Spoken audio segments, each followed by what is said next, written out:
Back when his sons were still in school, Macon painter Charvis Harrell says he was always frustrated by the lack of black history in their history classes. You know, my people only did one thing, hit Kai. You don't teach them that there was a history before that, and during that time, and even after. Which Harrell knew wasn't true. So he made art inspired by overlooked history to keep around the house. The idea was to get his sons thinking, talking, and questioning. And now in his show, Monuments for Heroes Which Have None, at the Macon Arts Alliance Mill Hill Community Center, Harrell does the same for the rest of us.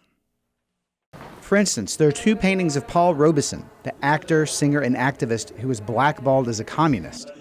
Harrell says he's working now to recognize more women than he has in the past, women like Claudette Colvin.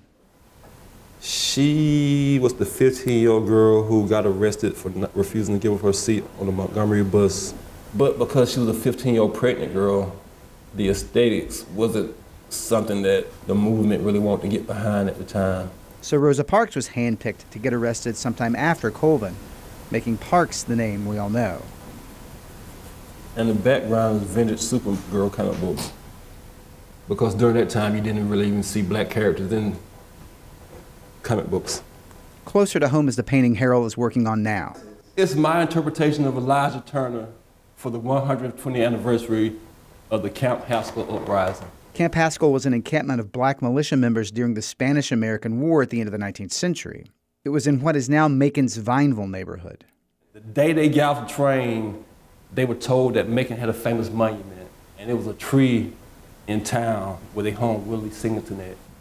The tree had been used for at least one lynching. So when the soldiers got off the train, they heard about this tree, they got off the train and got some axes, and they chopped the tree down and turned it into firewood. And that set the stage for violence.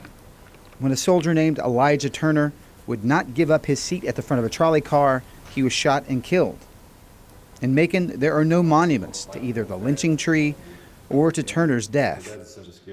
And so, Charvis Harrell paints. You can see Charvis Harrell's show, Monuments for Heroes Which Have None, at the Macon Arts Alliance Mill Hill Community Center until December 28th. For GPB News, I'm Grant Blankenship.